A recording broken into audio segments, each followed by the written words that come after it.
கடந்த ஜூலை 9ஆம் தேதி ஆஸ்திரேலியா சிட்னியில் மாரடைப்பு ஏற்பட்டு 5 நாட்கள் கோமாவில் இருந்த ஐமி நஸ்ருடீன் மலேசிய பாடகி டத்துஸ்ரீ சித்தினோர் அலிசாவின் கானக குரலை கேட்ட பிறகு கோமாவில் இருந்து மீண்டெழுந்தார் எனும் செய்தி அனைவரையும் நெகிழ்ச்சியில் ஆழ்த்தியுள்ளது.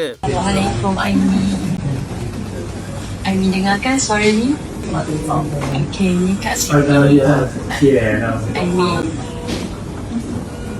Kak Siti nak Aimi.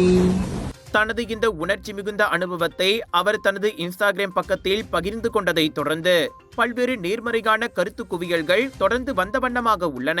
சித்தினோர் அலிசாவின் தீவிர ரசிகரான ஐமியை மீண்டும் எழ செய்வதற்கு அவரது தந்தை சித்தியை தொடர்பு கொண்டு தனது மகனின் நிலைமையை விளக்கியுள்ளார். அடுத்த 1 மணி நேரத்திற்குள் சித்தினோர் அலிசாவிடம் இருந்து வந்த அந்த குரல் பதிவை கேட்டவுடன் ஐமியின் உடலில் அசைவுகளை கண்டறிந்த மருத்துவர்கள் இது நேர்மறையான முன்னேற்றம் என குடும்பத்தினரிடம் தெரிவித்துள்ளனர். அந்த குரல் பதிவில் சித்தினோர் அலிசா கோமாவில் இருக்கும் அந்த இளைஞரிடம் நீங்கள் கடவுளை நாடுங்கள், அவர் இதை கடந்து செல்ல உங்களுக்கு உதவுவார் என்ற நம்பிக்கை மிகுந்த வார்த்தைகளை பேசியுள்ளார். தற்போது பாதுகாப்பாக மலேசியாவுக்கு திரும்பிய ஐமி மெல்ல குணமடைந்து வருகின்ற நிலையில் தனக்காக பிரார்த்தனை செய்த அனைவருக்கும், குறிப்பாக பாடகி சித்தினோர் அலிசாவிற்கும் தனது உளமார்ந்த நன்றியினை தெரிவித்துக் கொண்டுள்ளார்.